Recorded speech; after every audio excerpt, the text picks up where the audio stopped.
welcome back. Hope everyone's been doing well. Sorry about the pause in videos. I just started classes or 2 weeks of classes now, and I kind of just want to get everything under my belt and kind of, make sure I'm putting in that so I can finish getting my associate's degree so that I can be a successful human being.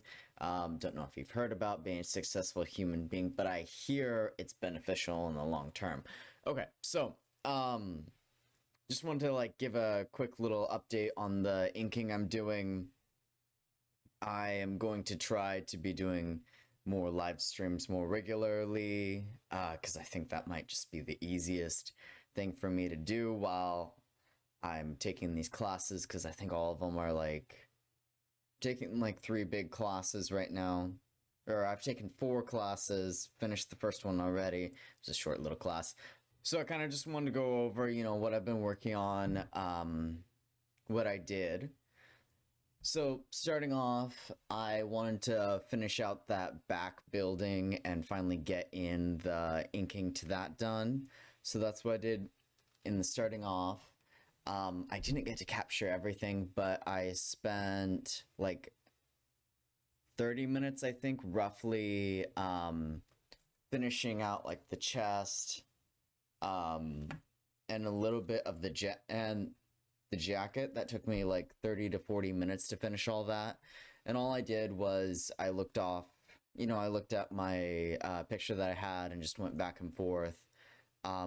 Of course, I'm pretty sure I'm going to go back over that and give it a bit more of a wash. But I think sometimes it's good to step back and see, okay, what have I done? Need to breathe and, get my eyes to focus on something else, because your eyes just drill in and then you start making more mistakes. So I took a break and then I started working on her. And if you're wondering why I'm looking over here, I have the picture right here. So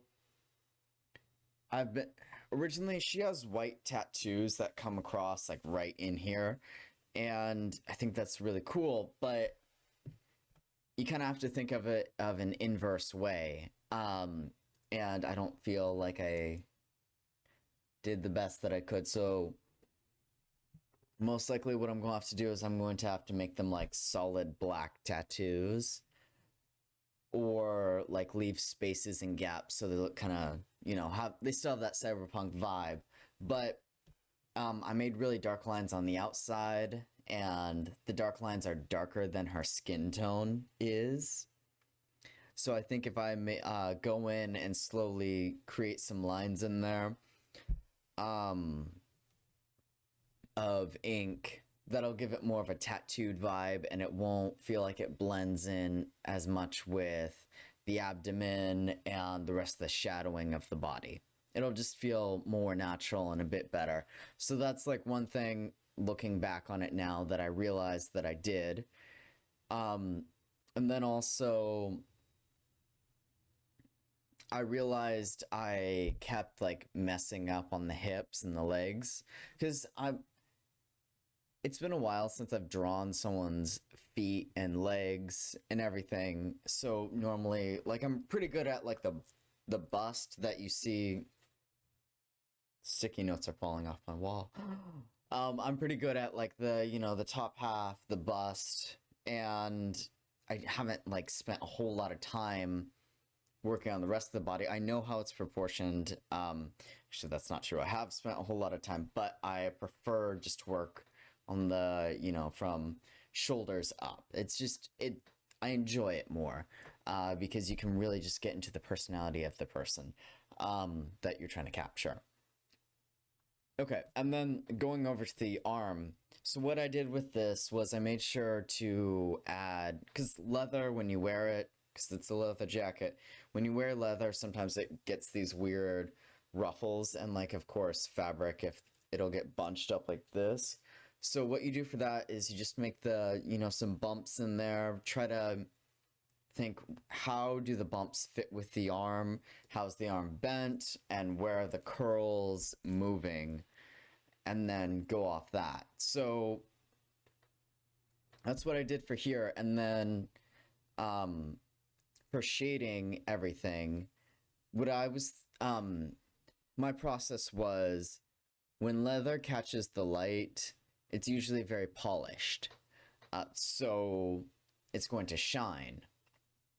So the best thing to do is to like give it that dark edge underneath, that strong dark edge, and then leave the area that will eventually be darker, but it still has white highlights alone. So that's what I did, and then I just went over and layered the heck out of this thing until I got it to a point where I felt like I like it where it is. It feels like it's picking up some light. And then I still have yet to do like his the lower half of like from the waist, the second belt down, or no, actually the first belt, the highest belt down. I have to like do a whole like all the little micro details that go in there all the way, you know. I have to finish filling out the pant legs and everything. So there's still a lot to get done, and I know I predicted it's probably just gonna take me 7 hours, but it's been a while since I've done something like this, and I forgot how invested I get into something like this, so it's not going to take me 7 hours. This could be like a 12-hour project maybe.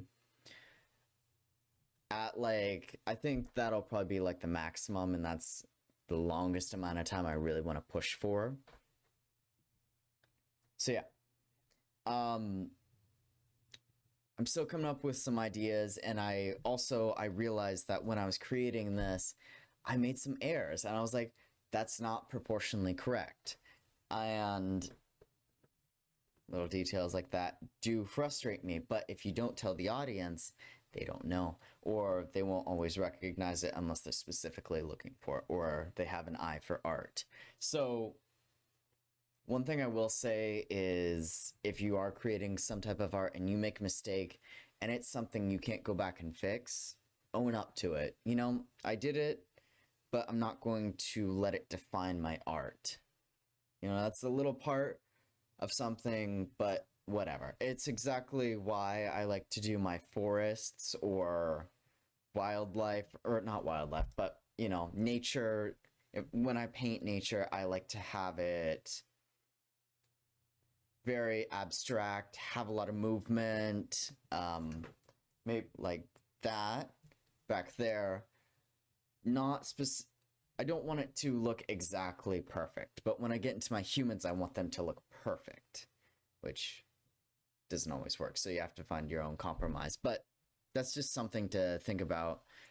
The next video that I really want to work on is showing how to proportionalize the body. And this might take me a couple videos because I might just need to break it up into different segments. But I feel like a lot of people struggle with that, don't work with humans. I'm not going to say I'm a professional. I'm going to say I've had over 10 years of creating art that I'm proud of. And I've also had that much time to work on building humans and working on creating humans. And as you work on something, your brain just automatically does what you need. Like, say if you're a scientist or a mathematician and you need to know the exact, your brain learns how to do stuff. So if you need to know 30 times 30,450, it might not be the easiest thing, but your brain can automatically do that if you're a mathematician or a scientist or whatever you're working on. So it's exactly like that ideology. So a lot of the things that I do, I forget that they're just automatic. I just do them. So I kind of want to go over like how to proportionalize the body, because I think that's really important. A lot of people have the basics without knowing it. They just haven't, you know, not everyone has had the opportunity to learn. And since I have, you know, taken classes and everything like that, I thought I might as well just, you know, show them off. Anyways, I hope you enjoyed, and I'm going to start streaming hopefully this week. So, you know, like, hey, go follow my Twitch channel. Be prepared, because I'm going to try to pump this thing out as quick as I can. Hope you enjoyed. I'll see you later.